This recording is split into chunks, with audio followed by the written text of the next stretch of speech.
New tax brackets for 2025 are coming out.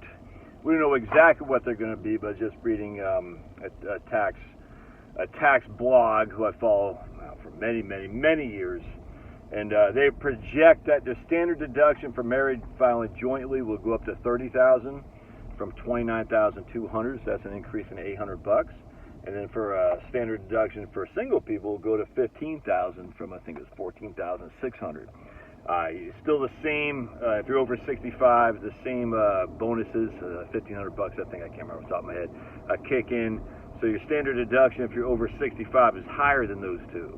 All right, so what that means is basically you're looking at almost $130,000 a year of AGI for married couples before you're in the 22% tax bracket. I mean, that's a lot of freaking wiggle room, dude. You know what I'm saying? We have a very progressive tax system. And very few people pay much in federal income tax in terms of what you think. They just don't. And look, I'm just telling you, it's just a fact. Now, does that mean we should pay more? Not necessarily, of course. But the biggest tax most people pay is FICA tax, 7.65. Anyway, so this gives you a lot of wiggle room if you're, let's say you're not on Obamacare, all right? You're not on Obamacare. You're like, man, I got, I don't know, $80,000 of gross income. You got another $50,000 you can play with, Roth conversions or, gifting, all kinds of things to pay tax at the 12% tax bracket, and basically reduce that by half if you're single.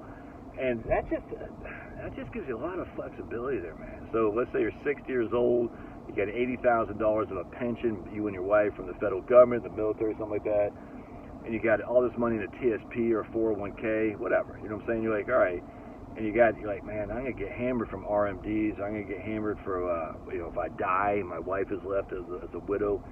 This is a time to start thinking about that. Now, if you're on Obamacare, it's different because Obamacare is your premiums on Obamacare are based on your AGI. All right, so we don't want to ramp up your AGI to lose Obamacare premium credits. It doesn't make sense. I mean, some of those premium credits, dude, are worth $20,000 a year. You see what I'm saying? So it's just, we never had to deal with this before. What's an ambulance doing over here? We never had to deal with this before. We got people pick up Trump. We got Trump sound right there. We got the support unit. Not sure what he's doing. Milton Fire and Rescue. All right. Gotcha. Picking up some dirt over here with his Trump sign. All right. Good job, boys. Boys and their toys.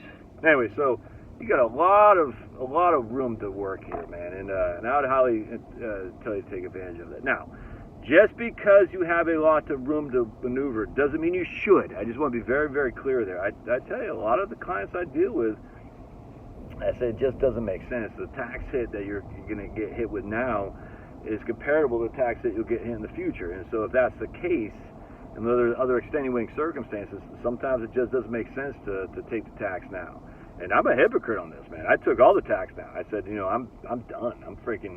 I'm done paying the tax. And I got smashed for the last 3 years. It freaking sucked, dude. Wiped away all my cash. It sucked. But now I don't have to worry about it again. My goal, as I always say, is I want to be poor on paper. I want to be in poverty according to tax forms when I retire. So I'll be living off the proceeds of selling my house when I downsize. I'll live off the proceeds of my brokerage account, which is all in VT. Dude, what are you doing? You're out in the middle. What are you doing? Oh, never mind. People are walking. Okay, my fault, dude, my fault. I'll be living off the proceeds of my brokerage account, my Roth, and the proceeds on my house, which will be my brokerage account. And I'll be freaking, and then Social Security. Basically, when I stop working, I'll be tax-free for the rest of my life. And now you can make an argument, well, the spreadsheet says this, that, the other. That's fine. I get it, 100%. There's more to just life than a spreadsheet, though, man. You see what I'm saying? So it's like I was talking to a guy yesterday. He's going to convert. He's got $2.2 million in his IRA. He's going to convert the whole doggone thing. I think he's 61, 62. 2.2 is going to convert. It's going to cost him $875,000 in tax.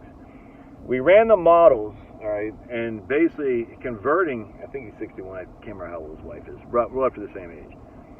We ran the models, and converting will end up netting him $750,000 less in total taxes paid. $750,000 less. All right.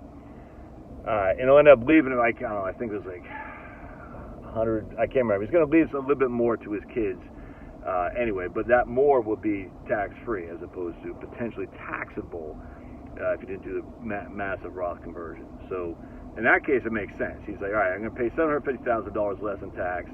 I'm leaving more to my children, and the more that I'm leaving to my children will be tax-free.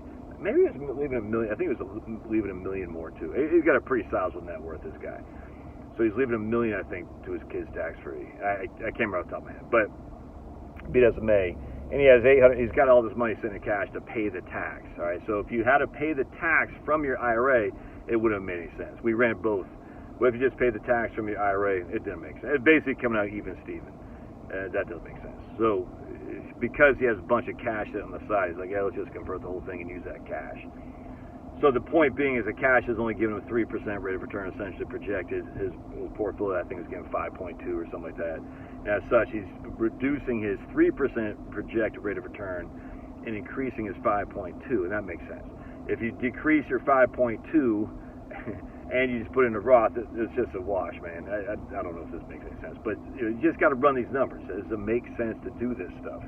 And in this guy's case, it did. And, he's going to have to stroke a big fat check, but he was comfortable doing that, man. And then he will never have to stroke that big fat check again.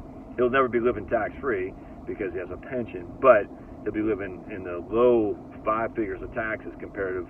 If he did not do this Roth conversion, he'd be looking at certainly 6 figures of taxes once RMDs kick in. Anyway, so, all right. There's your new tax standards and tables, most likely for 2025, based on, I think they used a 2.9% wage increase or CPI increase. I can't remember exactly what they used, but basically whatever. It wasn't the CPI, it was the chain CPI, something like that. But that seems reasonable to me. So you're looking at basically $30,000 standard deduction for a married couple filing jointly, $15,000 for single people, and if you're over the age of 65, you're still going to get that bonus. I can't remember exactly how much it was, but still a small bonus. All right, God bless. Love your thoughts.